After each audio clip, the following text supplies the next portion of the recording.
morning, ladies and gentlemen. It's our great pleasure to invite Bob Frankston here as the first keynote speaker. Let me introduce Bob briefly. He received his degree in both computer science and mathematics from MIT.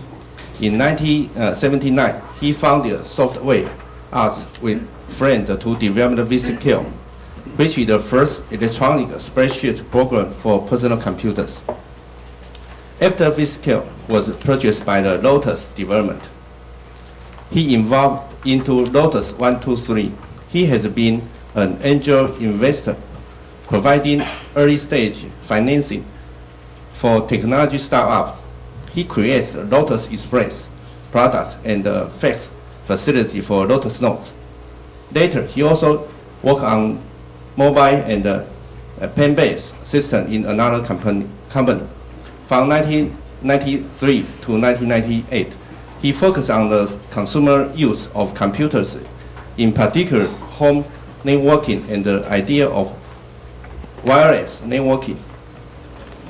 Bob is a fellow of IEEE and a fellow of ACM and a fellow of Computer History Museum. He also holds several awards, such as the ACM Software System Award in 1985. It's our great honor to invite him coming to the second ICC Taiwan. His presentation title is Consumer Electronics in the Age of the Internet. Since Internet is essential to the world of consumer electronics, I believe Bob's speech will be an inspiration for all of us on this topic. Ladies and gentlemen, please join me to welcome Bob Frankston.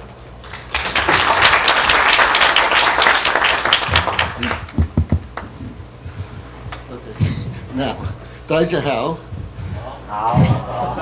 我非常希望有一天我讲说一个中文用讲。And given how badly I did that, you'd be glad I'm giving talk in English. But I have to try because I'm very interested in languages, you know, and how we communicate, which is what fundamental to what I want to talk about. And see if I can give you lunch on time also. That's my other responsibility. So the reason I'm excited about involving consumer electronics, because that's where technology meets people. By the way, I should also say I also appreciate being in Taiwan. Last time I was in Hsinchu City, and yes, I spoke at HTC, so I do appreciate all the technology coming out of here. But I go back a long time ago. How many people, well, for short talk, I can't ask how many people know what a crystal radio is. But there are a lot, we've had a century of these technologies. And the big thing now is software is really what's changing the world. You used to have to learn how to use a, how many people know what a soldering iron here is? Nobody knows what soldering irons are? Maybe it could be language, in any case. But so software is allowing us to reinvent the world. And the computer society is where the IEEE is sort of at the edge of change. You can't hide behind the technology because you're in the real world where people use the technology. And to give you, some idea of a real life example, there was a Spectrum cover story last year on voice over LTE, about how that was the future communications. But you look at voice over IP, like Skype, that already works. And it works because it doesn't depend on anything in the middle. It can basically use whatever means to communicate, you get voice to work. Voice over LTE is actually a throwback to the old days, when everybody in the middle had to cooperate in order for it to work. My cynical way is that the motto of voice over LTE is one day, maybe we'll be as good as Skype. But this is a sign of the transition, that we're able to use software to create solutions rather than depending on everything else working right. It's a shift away from the standard engineering dependency and layering code. And the other big thing is this working any better? So nobody heard all I said? I go through the Daisha How thing again? No. Okay, who in the back? I can't even see them, so I can't tell whether they're hearing me or not. If you can't hear me, stand up. Okay. In any case, you didn't miss anything. Okay, so, we have the function device-defined software, which really new, as we saw with the voice over IP, is to use software to connect things. But the big thing about what the internet represents, there's no such thing as the internet. You can't point and say that's the internet. The internet is what we accomplish with software by taking advantage of all the technology around us. What's important about the idea of the internet is it allows us to focus on the relationships between 2 points. We can solve a problem by just looking at 2 devices and not anything in the middle. And that's hard to come to terms with. That's really the transition we're in now. So I use the term ambient connectivity for the new way of looking at the world. Today, you build a device, you've got to worry about how does it communicate and everything. We have a new resource, the ability to assume everything is reachable. Now, it might not be, you've got to handle failures, but you can just assume that everything is next to you. And we're just starting to come to terms with that. And it's not so much about engineering. We have the engineering. We have to have public policies that acknowledge this. And we need to have engineers who understand the possibilities. The technology's been there. Now, one reason, by the way, why I'm using PowerPoint is I can go into so much more detail on this, but I'm going to try to stay on track so you can all have lunch. Now, an example of the problem is this ritual that I have to perform in order to communicate. It's a very strange ritual. You come into a new place and you have to say these magical words simply to connect to the world. And that's a problem, because how does your watch or your heart monitor know how to negotiate past this point? And even if it's free, you have to call your lawyer, who you can't reach because you're not connected, to tell you whether it's safe to type the agree screen, so you call your lawyer to ask. So there's something very wrong with the current approach. It's not the internet. The internet, as I said, is created by the software we use. It's not something provided by somebody. The concept providers, agree screens, and all these are not the internet. Now, how many of you know about one named Yaoshi? Anybody hear of it? There's a website of the company, I might pronounce that thing, Wanu Yaoshi, universal key or skeleton key. Apparently 270 million people on the mainland are using it to exchange Wi-Fi keys, so they can repurpose the existing telecommunications infrastructure. And it sort of forces the issue. Something to keep in back of your mind and get to is, if everybody's, quote, stealing, unquote, internet, how do you pay for the infrastructure? And that's what we're going to get to. Because it's not really stealing, but it's the spirit of using software to take advantage of any opportunity around you. The real problem are those in the middle trying to help you. The telecommunication people who do things like buffering. How many of you have ever heard of buffer bloat? Okay, buffer bloat is one of these things that breaks the internet, because the internet protocols respond to congestion and other problems by adapting. When you get traditional telecoms trying to solve problems for you, they improve efficiency by putting buffers in. So you don't know that there's a problem until the buffer's full, and then you discover your gigabit connection, you have to wait an hour because it has a huge buffer. So we have to really think differently. So let's review there are 2 histories. There's a history of telecommunications, which basically goes back maybe 100,000 years ago, when we first developed words, which are nice digital representations of ideas. And later, when we have oral traditions, I know in the United States you study some of the ancient Greek poems in the oral tradition, so you have concepts like meter. In the Odyssey, you have terms like rosy-fingered dawn, and I'm sure the Chinese tradition has similar things. Those are error-correcting codes. And the advantage of digital is it conquered distance and time. You can preserve a message against regenerated over distance. And the electronic version of that was a telegraph. But we weren't articulate. We really didn't understand what it was. But we did understand that a telegram looks just like freight on the railroad. So we carried on the tradition of the railroad by charging people to carry the messages. And wires are just like rails. You use them to make sure that all the words stay in order.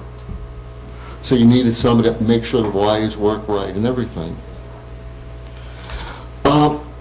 Then we invented talking telegraph, DNY, which was analog. And we broke everything. Everything fell apart. It suddenly became hard to communicate over distance, or we couldn't record things. It was really a terrible technology. Just people seemed to like it. So we basically, Bell Labs or AT&T, invested a lot of money in creating sort of a science about digital technology. What just confused people is that these basically borrow from physics. The term information. It has nothing to do with what humans do. Term information is really a measure of entropy in physics. Just like ergs are not a measure of the work people do, they're an abstract measure of work. And we have policies, though, that confuse the two. And of course, any new technology is going to be used to substitute for the old technology. So the digital technology sampled speech, but didn't understand it. So basically, it brought us back to the age of the telegraph. And in the United States, people will be charged with phone calls in something called the message unit, which is virtual telegrams. These speeches treat a series of telegrams. Now, the physical infrastructure, the engineering, is based on two cans with a string, which is the wire keeping the message in place.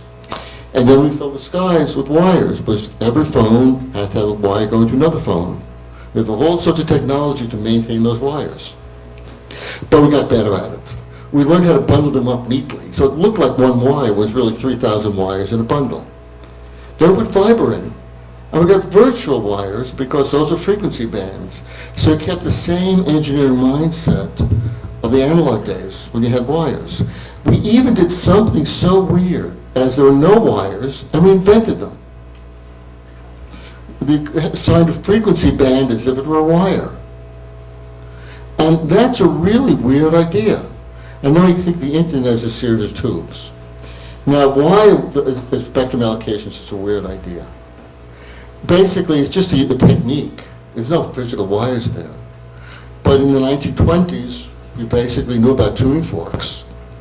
So we assigned a frequency to each message. But that's like saying a room could use a shirt color. If I only use a shirt color to identify you, and we know Newton said there are only 7 colors, because that's what he said, so it must be true. So you only have 7 people in a room, because otherwise you get confused. And now, if you call that confusion interference, it sounds like science, even though it's not. Light beams just cross each other. So we have all these, so we confuse economic motives, which are the phone companies, and the business model with a technology that made sense 100 years ago. A friend of mine, David Reed, pointed this out to me in the 90s when he came to me and said, wait, I just looked at all the spectrum regulation. It has nothing to do with physics anymore. It's all based on accepting law that went down. And with packets, we can go even further. So we're ripe for change. We're sort of beyond ripe for change. And what happened in this parallel, sort of unnoticed. Well, it was really noticed, but what was unnoticed is the impact of the change. Is that we had digital computing, because in the same way that these digital signals could be preserved over distance, it allowed complex processing to put computers which used many stages. So we had software. Now, I grew up in a different tradition. I grew up in consumer electronics, but it was days when you would wire things together. You can build things yourself. You do kits. So it wasn't just watching television, which was the center of the industry. I grew up inside the industry. My father would manufacture things for electronics, industry. So I was used to building things, making kits. But in 1963, just a few years ago, I learned to program. I'm not much older than that then. Don't let the years confuse you. But more to the point is, in August of 1966, I walked home with the top of a teletype, those big things. But that was a portable computer for the day. And I've been online at home for now nearly half a century. That was personal computing. So I see basic computing in terms of, as a toy store, I can do things with it. It's an empowering technology. I'm not just creating products for other people. I'm creating products I want to use. And in a sense, what I've been doing is sharing that with other people. But the other thing, before I get to more to that, go back a slide. Right. Yeah, PowerPoint often has a mind of its own. Now, one of the things we did is we did our own networking. The internet, or the ARPANET predecessor, wasn't the only activity. You read all about the histories of government work and everything. Well, a lot of us were basically running wires. We had modems. Anybody know what a modem is anymore? The things that would whistle over the phone network. Well, I can't imitate a modem, but those are the horrible screeching sounds that you still see in movies from the era when people would dial up. But those were clever ways to repurpose the phone network, and it wasn't much of a leap to say, if we put our computers that was a time when phone calls were very expensive, when the word long distance would be terrifying. You know, you'd run, you can't waste a second because it'd be costing you, a US dollar a minute. So basically we did our own networks where we would basically use computers to route characters, not just packets. But when you typed on teletype, it routed. So this gave me a very different perspective on what computing and what network is, because it was very empowering. And right now, we have to change our perspective on sort of the technology we use to communicate and connect things. It's no longer networking as a service or a provider. It's just a social activity we do. But it causes us to really rethink everything. And I can go into deep philosophical talk, which I will not, because we won't have lunch.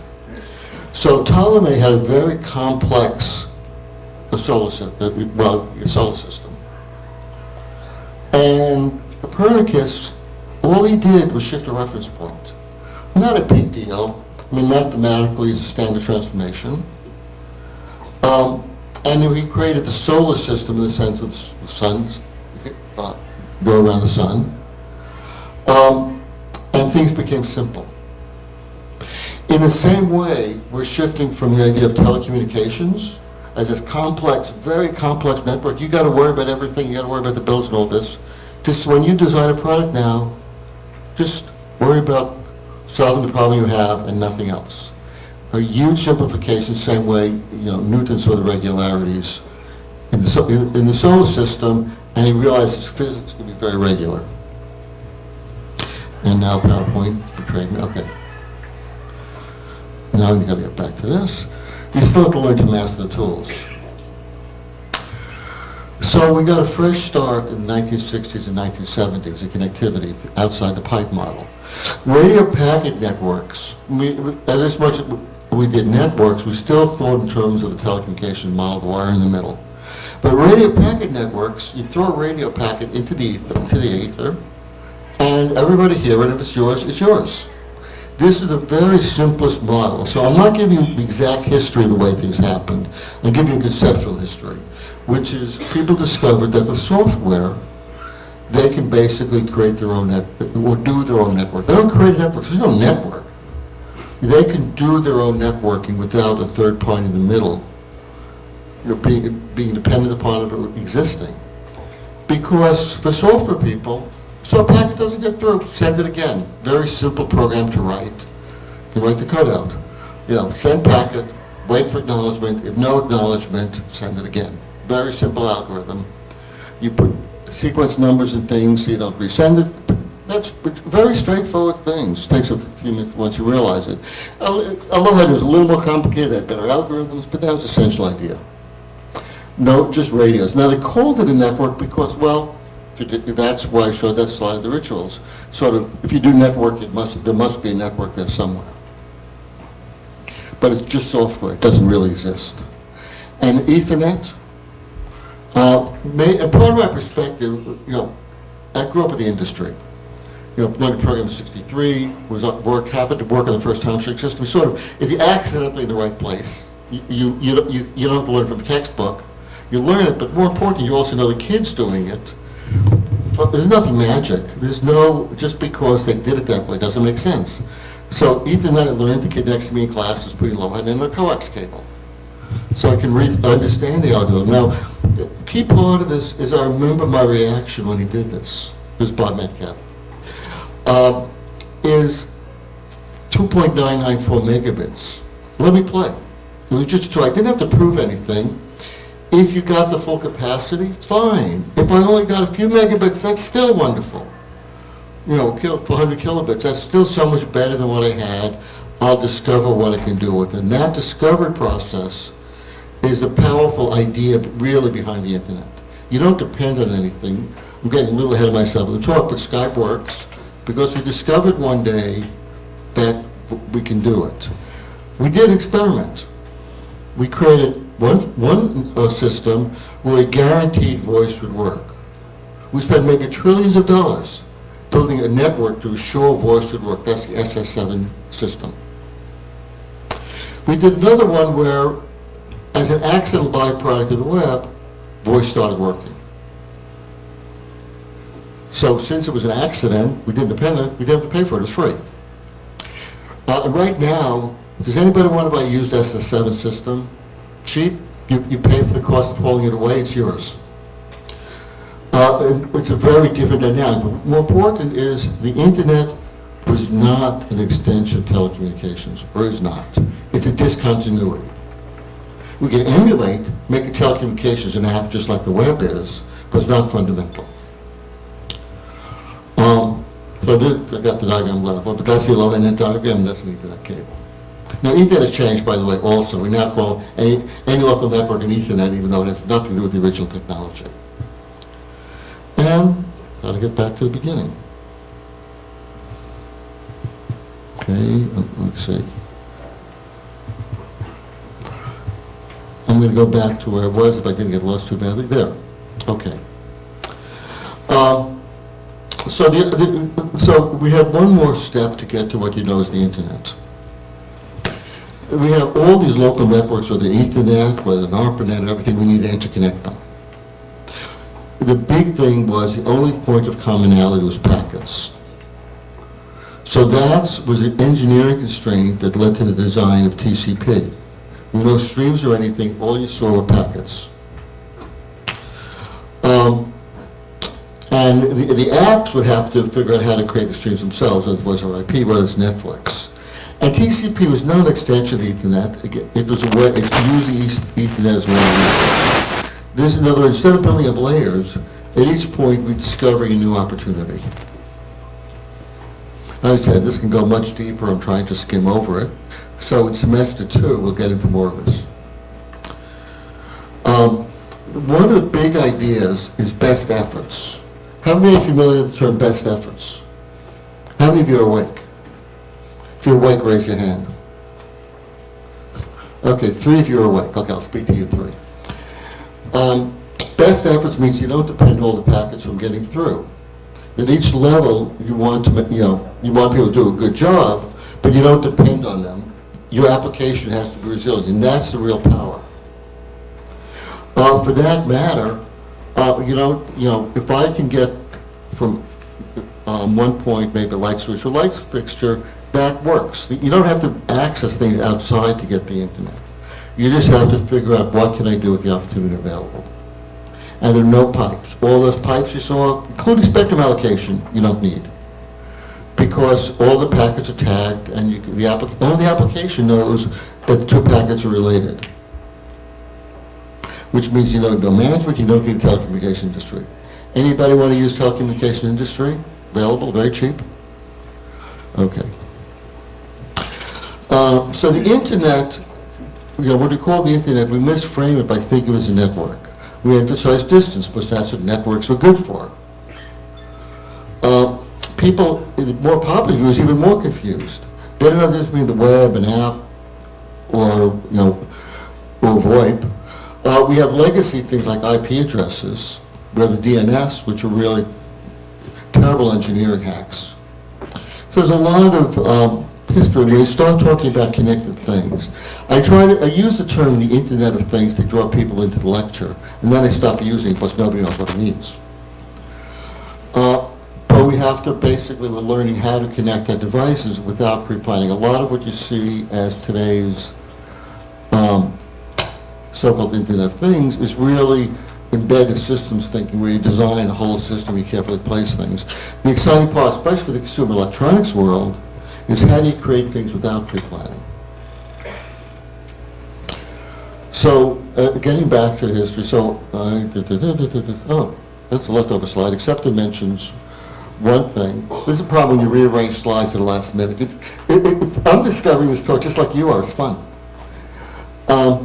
So I always like to create applications to empower people. So back in 1966, I helped program an online financial information system, one of the first. And I apologize for how it got abused and caused the world to blow up a few years ago. That's another discussion. There's VisiCalc, electronic spreadsheets, which basically people think knows how to do math. No, it does math, but it doesn't know anything about finance. That's the user. Gave people tools to enhance their own ability.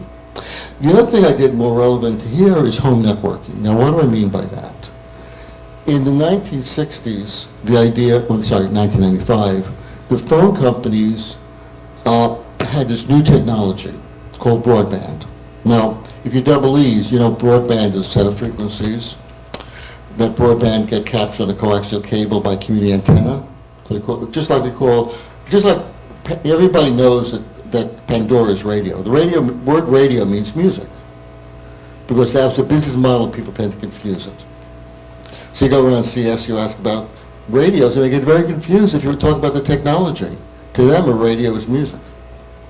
In the same way, broadband is the business model of owning a wire that can carry a lot of frequencies and using those to create services. So cable TV did that. And the phone companies discovered they can use it to sell you meter reading, shopping, and this new thing called internet connection. So the idea was you were each PC was going to be like a cell phone. Every time you get another cell phone, you get another account. Every time you get another computer, you get another account. Every time you get a new printer, you get another account. It wouldn't have allowed people to do IP-connected devices. So what I did, because I was working at home, by the way, I was not a vice president. I'm not sure what my title was at Microsoft. I tend to be lazy and not try to figure that out. So I was working at home commuting. I had a 3,000-mile commute. So I worked at home a lot. And I wanted to have all my machines share a single internet connection. So I put a NAT, I don't know how much you know about network translator, you can now call it a router between the house and the rest of the world. And now you own the wires inside your home. You can do anything you want. You can have IP printers, you can have IP light switches. You can give your dog or cat an IP address. What they do with that, I don't know, but you could. And that enabled all sorts of innovations which wouldn't be possible if you didn't own the wires. So what we're talking about when the talk is how do you extend that model so we own the infrastructure, and what does that enable? Now separately, I've been interested in home control. Now I want to distinguish between home control and home automation. So I learned by doing. I learned I sort of live my mistakes, which I spent a lot of time fixing my own bugs. And I tried not to have the kids, when they were younger, kids didn't really understand that in some houses, light switches always worked. But now our image of the future is shaped by the Jetsons. Now, how many of you know what the Jetsons are? No, nobody watches cartoons. Okay, the Jetsons were basically the futuristic view. You had the robots and everything, and you press a button and pizza would come out. That was a very futuristic view, and George Jetson worked as basically sprockets. And that's where the research for all the home automation you see now, coffee goes on automatically, the lights go on automatically, that all goes back to this Jetson model of this smart house. Now, the problem is that I don't want to live in a house that's smarter than me. I want to be in control. So I basically create my own solutions. So this is my light switch. Now, in keeping with now, by the way, if I pick this up right here, and you see the same screen, it'll work. It doesn't matter where I am. It works in my house. If I'm disconnected from the world, it should work. But if I'm here and there happens to be a connection, it'll work. So this is what, this experience has driven a lot of, my understanding. And the reason, for example, I said the IP address isn't very good, is that if my house has to work, even if I don't get an address assigned, I need stable identifiers. So this kind of actually doing things yourself is behind what I've learned. We have a lot too much focus on creating products for others, but you learn a lot when you create products for yourself in a way that can be shared with others, which is very different. And by the way, in keeping with software, you notice on top, I don't know if they sell them here, that's a 3M, I think it's called command. Basically, this is a Velcro strip with a glue that you can remove. So mount things on the wall, soft. It's not just soft in programming, this is soft infrastructure. And of course, that's my alarm clock. Yes, and that's when I'm on the road. Now, that happens to be, I use a different device for the alarm clock. I could use the same device, but you don't have to. So the alarm clock is just another function. When I'm on the road, this is my alarm clock. When I'm at home, I have one that happens to sit next to the bed. So the big change in thinking about how you build things in consumer electronics comes from this kind of experience. So this is the traditional way we've controlled lights. You'd run a power wire, and you cut the power off. It's a very violent way of saying, please shut off. It's like, please be quiet, you hack somebody's head off, and then you glue it back on. Very primitive. So the other way to think about this, and really it's given to us by the internet, is that you find relationships. Does this work? Actually, you can use a software laser pointer. Well, it doesn't matter. By just assigning numbers here. And those numbers define relationships. Now, it's subtle, because this is not like Bluetooth. This is not a wire replacement. If this number and this number are the same, there's a relationship no matter where in the world I am, at least in theory, if it's implemented right, and that's the illusion I implement. So it's it's very different than thinking about a wire replacement. It's a fundamentally different way of thinking about relationships and connections. Now, of course, this is currently, you sort of think on the wall, that was a previous generation, which is nice peer connectivity, and go a lot into sort of how home control is degenerating into automation, which is we're going backwards rapidly. Because some things in my house won't work unless I'm connected to the internet, and a service somewhere, I don't know where, maybe in Tasmania, maybe in Ulaanbaatar, I don't know where the server is, but that server's down, some of my lights won't work. That's really absurd. This is why I need to reinvent it. But there's another subtle concept. If you look at all these new different drives, we don't send bits around. We haven't, but we're getting better at understanding what happens when you pass numbers or references or pointers around instead of things. Now, this is not new. Once I had to ship a toy across the country, I told my mother, we'll get to her grandson in half an hour from New York to Seattle, which is 3,000 miles, 2,600, won't argue. And she actually believed me. I said, they'll be there in half an hour, I'll ship it. I called my brother up, gave him the part number, and it got delivered. He just went to the store and bought it. And right now, that's what Amazon does. So these ideas are not just about programming consumer electronics, they're fundamental to how we're reshaping the world. Now, if you notice there's the wiki symbol is up there. We don't send copy the Wikipedia around, we just send a reference. We don't send movies around, we send a reference. Okay, DRM is another story, but in theory. The IEEE's yet to catch up with this, that's why it's in gray. Okay, so one way to think about this, as this is the difference between routes or directions, since routes have a name, and roads, routing, that's why I said. So somebody draws that yellow line on the map. That creates a lot of value. That tells me how to get from point A to point B. And the problem is, that's really what the internet is. The internet are the directions we use to get from point A to point B. The problem is that somebody has to pay for the roads, but the roads in themselves have no value. The only value comes when you use them to get from point A to point B, and no particular road is special. So it can't, so if you put up a toll booth on a road, I'll just drive around it. So we need a way of funding infrastructure, be it a road or wires, that doesn't depend on them capturing the value of each trip you make, doesn't depend on them capturing the value of each application. This is why we don't have medical monitoring right now.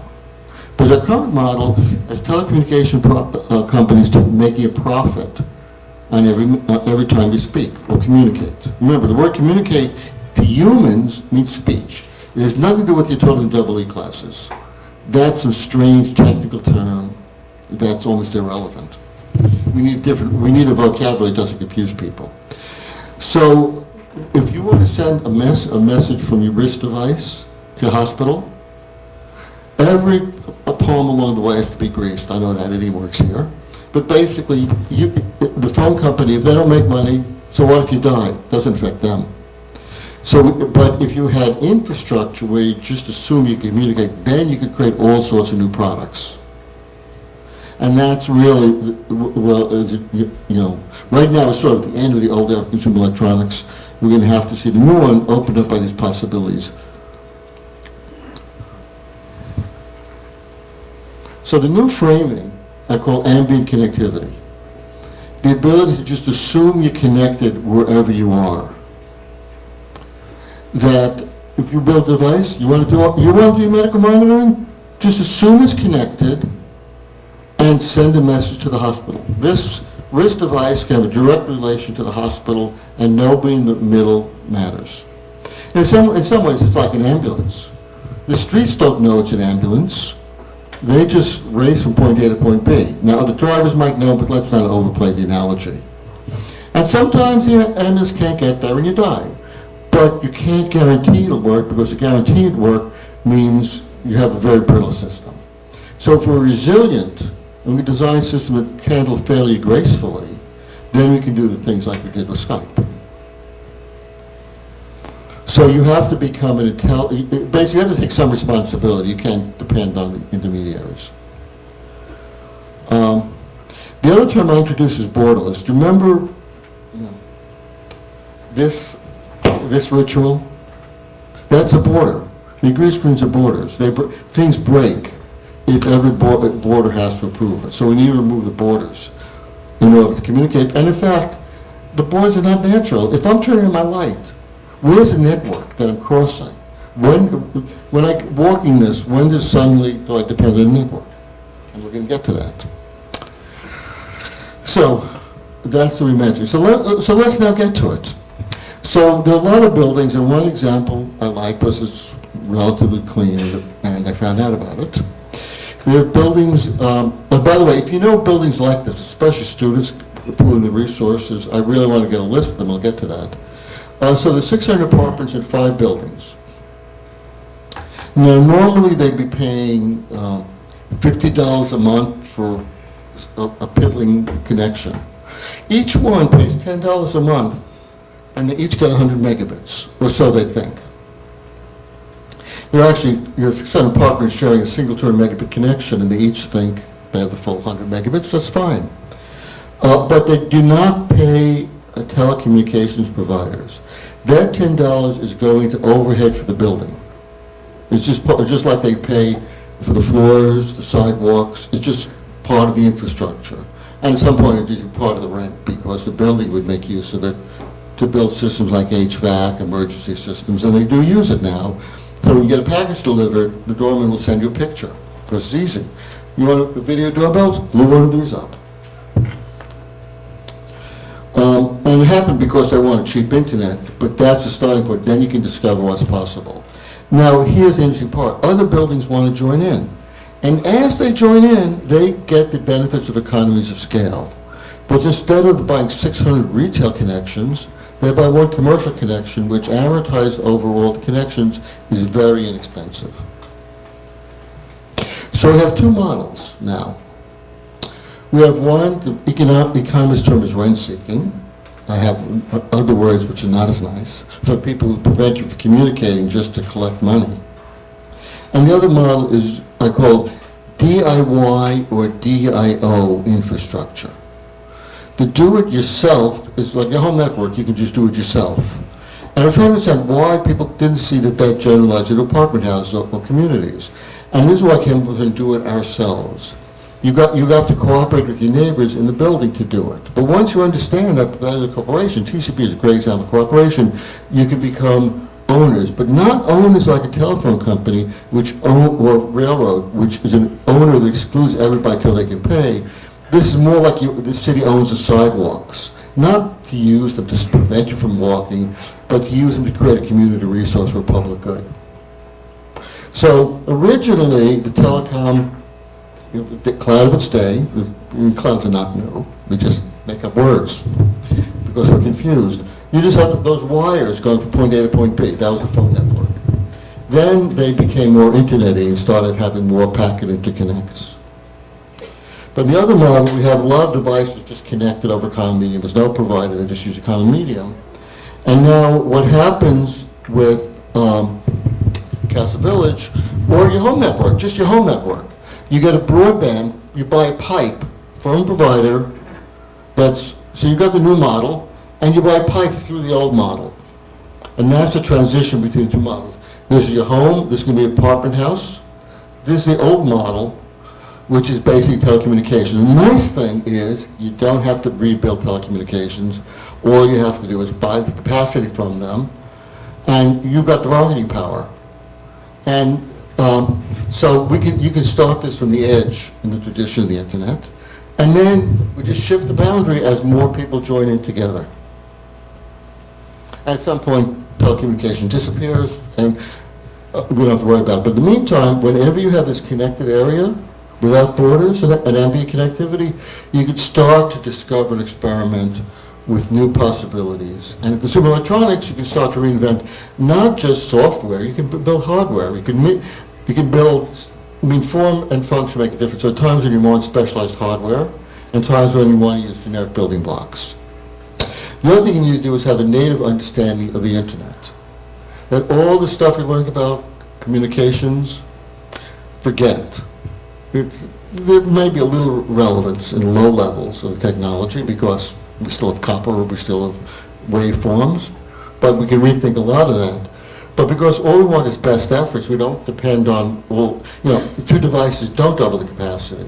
Matter of fact, one example, if you take copper, if you got 10 people sharing 10 megabit copper connections, in the old model, they each get 10 megabits. But with the internet, they each get 100 megabits per second.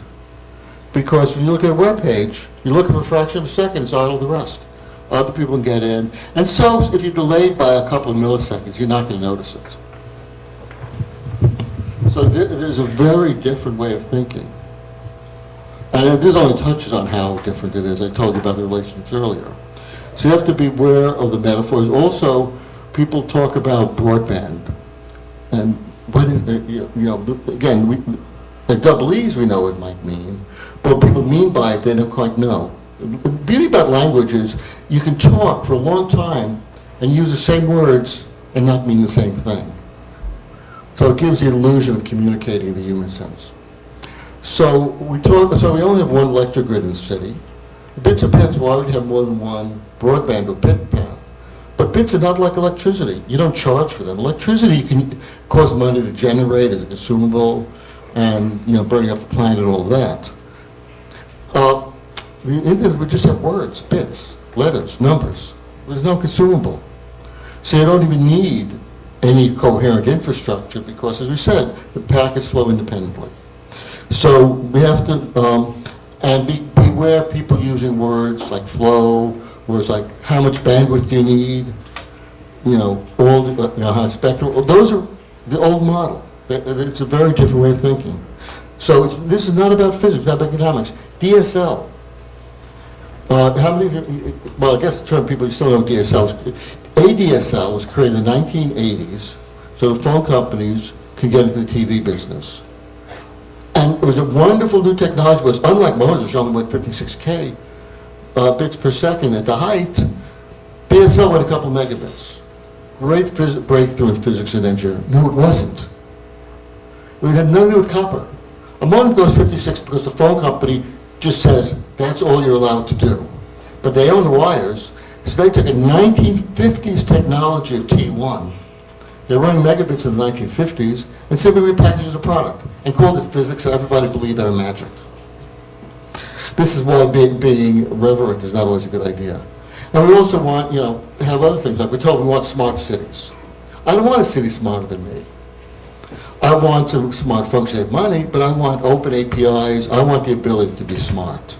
So this is why the light switch becomes so important.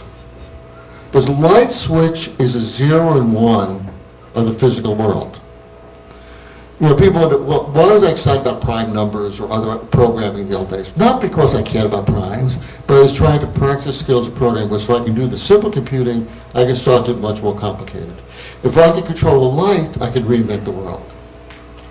But if I only solve hard problems, then I'm stuck with that special problems. Right now, New York's apparently, they put $500 billion on a broadband system, just like we built the whole special purpose phone system. You have to throw it away soon.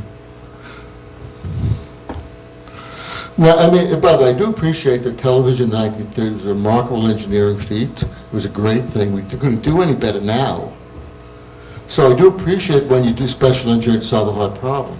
But we're getting such ability to use software that we really need to think differently about enabling technologies. And this is also why, having graphics chips and stuff helps.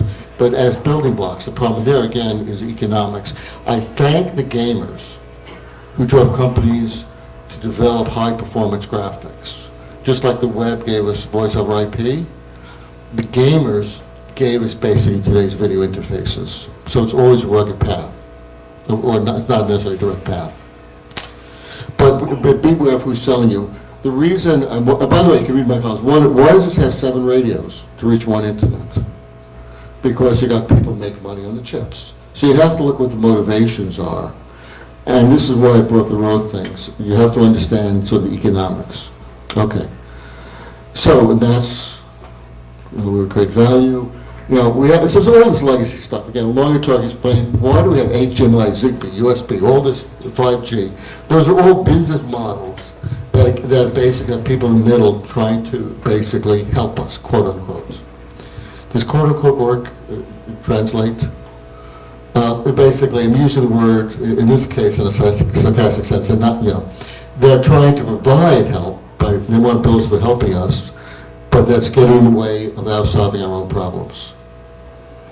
So we have to think about creating opportunity, and also open interface and APIs. It's another column, that's my July column, look forward to that.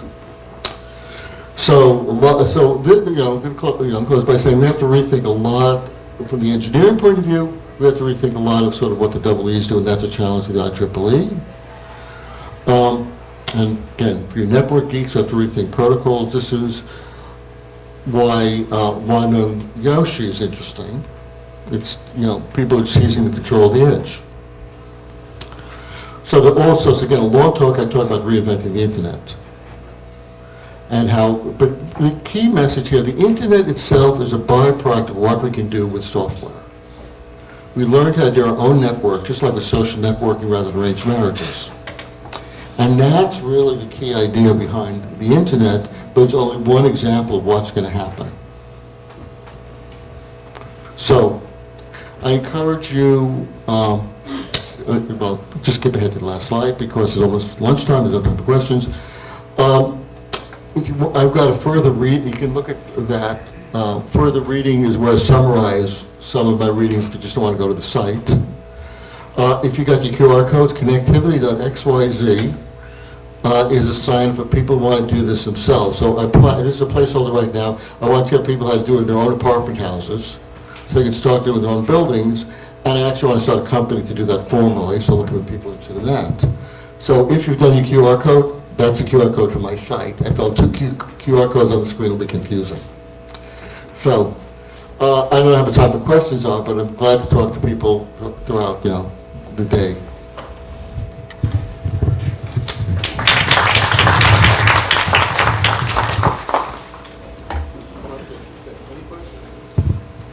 questions? Anybody awake? You will be quizzed otherwise. I have a question. Yes. So you and I have had this conversation before. So if the telecom infrastructure in general is not important. No, the physical infrastructure is Yeah, important. the physical infrastructure is not important. Who pays for those, the evolving infrastructure? Because you're not going Well, to but that's why I brought up the example of the roads. Who pays for the roads, which are much, much more expensive? The answer is your community does, at scale. So you pay for the wires in your house. In an apartment house, you pay for that infrastructure, pay for the paths around your house. Then you get together with your friends to do it at a large scale, and that's where it gets city government. City governments, at least in the U.S., are people coming together, not imposed from the center. But you're not addressing the infrastructure, the long-haul infrastructure. No, but I will. Who pays for the interstate highways, the freeways? That's another community scale. The state will. So let's take a country that's a lot dependent upon commerce and the internet. Maybe China, whether it's mainland or Taiwan. The economy as a whole really needs to be connected to the world. Now the problem is, how do you make money in an airline? Airlines have become profitable because they've reduced the number of flights. They make money by scarcity. You'll notice you don't get empty seats anymore, you can't get last minute flights, they're full. That's what I've learned, that the way to make money is scarcity. The way the phone company makes money is they limit you to 56 KB, if you want more you have to pay a premium. They have all these ways. If the community owns the infrastructure, it doesn't have that same problem. It can put in money to do it. So if a country wants to be connected, it's a trivial cost, it's not even noticeable in the GDP, to put in a huge amount of capacity. A private company like Global Crossing does, they go bankrupt.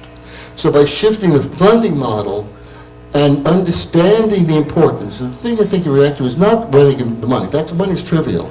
It's whether people would be willing to pay for the infrastructure to get the value received. But your apartment notion doesn't work. Why? Because you're still assuming you can buy capacity from a telecom provider or a cable company. No, that's only when we're buying. That's only when we're buying. We're going to salvage markets or we're buying used cars. At some point, you need to pay to put new stuff in, of course. But the apartment house, that was being built, real estate. The cost, they could have been clever and reused existing phone wires and everything. Turns out it's so cheap in the apartment house to put new fiber in. They just put the fiber. It's small expense. So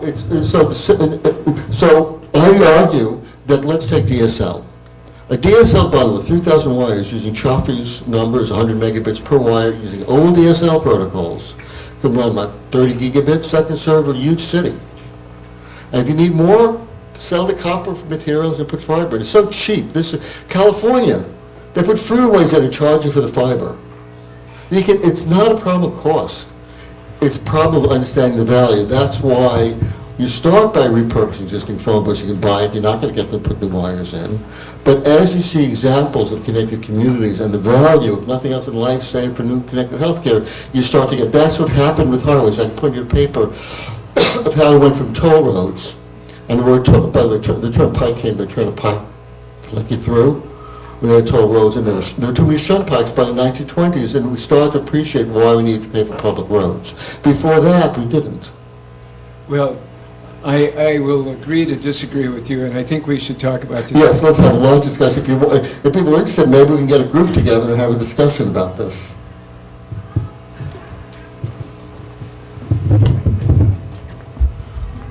Anybody else?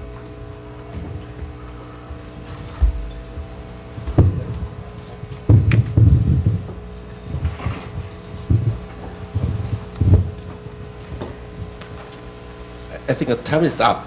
So all of you are very hungry, right? So I think Bob has shared his observation on the next generation of internet application to the consumer electronics. So I believe his talk will drive the consumer electronics society to think about the application of internet for consumer electronics. So please join me to thank Bob. Thank you.